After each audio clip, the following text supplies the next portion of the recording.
Today's episode is brought to you by the Good Nutrition Co, Australia's leading corporate nutrition partner.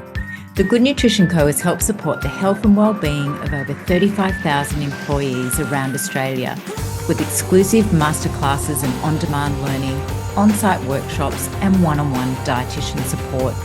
Head to goodnutritionco.com to find out how we can help you build a culture of health, wellness and productivity in the workplace today. So I've read a little bit about your concept of the council, Tony. So can you tell us how this initiative works at Snap and how it fits in with, the organisational values? Yeah, well, council's a really unique component of Snap's culture, and it began actually when the business was founded, around 13 years ago or so. And our founder, Evan Spiegel, who's also our CEO now, implemented this in the business whereby the teams would come together in a small, intimate group, and one person would kind of facilitate an open, sharing, empathy session where teams could speak in a trusted environment and share whatever they needed to with their colleagues in a really a session focused on listening, trusting and understanding. And it really underpinned the building of a level of trust and understanding of one another across different, particularly around different functions. You think in a business, oftentimes individuals may not have a lot to do with people working in the same office, given that they work in differing functions. But council would bring together people right across the different functions to be able to share about themselves, how they're showing up, how they're feeling about themselves, their role, their business, and it really reflects Snap's culture of smart, kind, and creative. So it really does set an underpinning level of empathy and understanding of others. Yeah, I really love that concept. And I think, our listeners who are mostly HR managers, people and culture, wellness leads, that sort of thing, I think they'd really love that idea and that concept, particularly around the cross-functional engagement between teams. And do you find that it does build more understanding and a sense of community within the organisation? Yeah, it certainly does. And I've been in the business 9 months. I've done a few now, and they're really powerful. And what we've done in the business now is we bring in, I guess you'd call them independent facilitators. Right. So it's not one of your peers who's facilitating the session. It's actually, someone whose job it is to actually, we have people whose job it is to facilitate councils. And so they also bring this level of independence. But there's so much about one another that we really don't know and understand.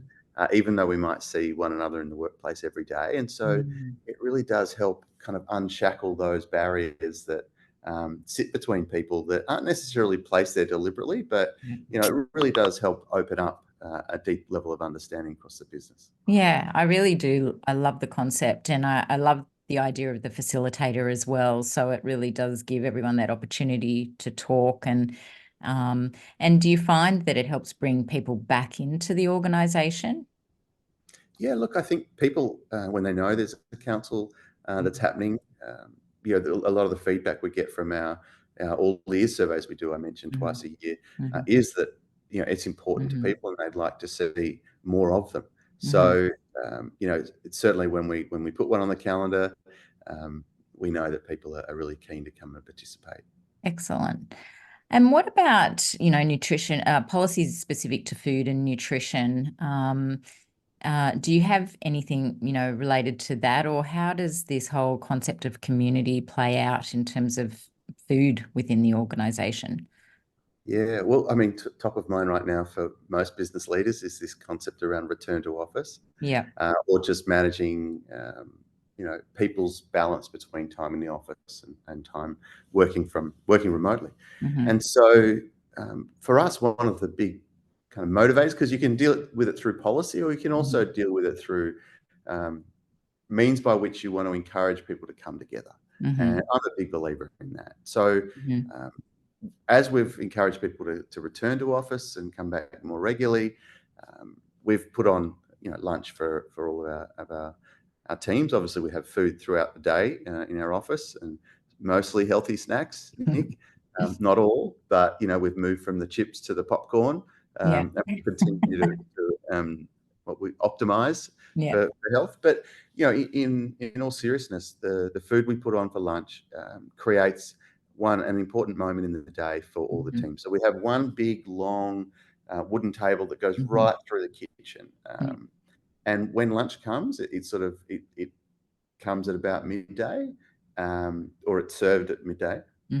And at about 11:50, we have a lot of the teams already kind of milling around. They know the menu. The menu gets sent out to everybody so that at 11 o'clock, so people know what's coming.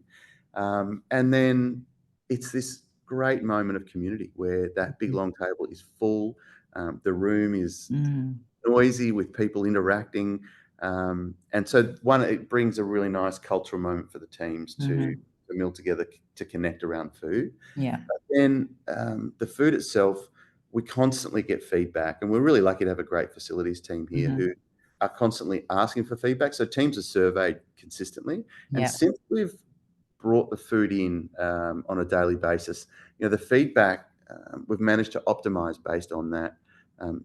So people, for example, have given the feedback that they don't necessarily want a Christmas lunch every day. Yeah, right. So, Good to people hear. say, I don't want to be falling asleep at my desk when I get back because Yeah. I've had this, this big roast with gravy and potatoes and all that sort of stuff. And so one of the things we've done is we're bringing, a salad bar. So we have a whole salad bar that's on every day that's pretty much the same, and we change up the proteins that go with that salad bar. So people can sort of interchange a little bit of the bigger cooked food. So we might have Mexican day, or we might have Japanese is a super exciting day. So, Japanese is now a staple once a week that comes in. Popular one. Yeah, absolutely. But we've really listened to the teams around what they want. And generally, it's not what they want is more fancy. They actually want just more of a balance. So they can choose in terms of what goes on their plate is the right balance for them. So we make that available. Yeah. Yes. Wow. So that's so great. And I do love the whole idea of connecting through food that you talked about, and that communal table. Like, that really does give me Blue Zone vibes. And, maybe for our listeners who haven't heard of that concept before, the Blue Zones are the people in the world who live the longest. And one of the things they have in common is not necessarily exactly what they eat. It's not exactly the same across all these diverse regions of the world, 5 different areas, but it's actually that sense of community and coming together. So I really love that concept of the communal table and, bringing everyone together through food. And the other thing that you mentioned there was the seeking of feedback around actually what's provided. It sounds like what's happening at Snap is a really strong culture of listening and taking on that feedback and really responding to the needs that your staff have. Yeah, absolutely. And that's interesting about the Blue Zone, Nick. And I'd be keen to hear from you in terms of what you're seeing in other businesses in terms of how they optimize that food experience on both the types of food, but also creating that sense of community. Yeah, and I think, from what I've seen in other organisations, I haven't actually seen the communal table piece.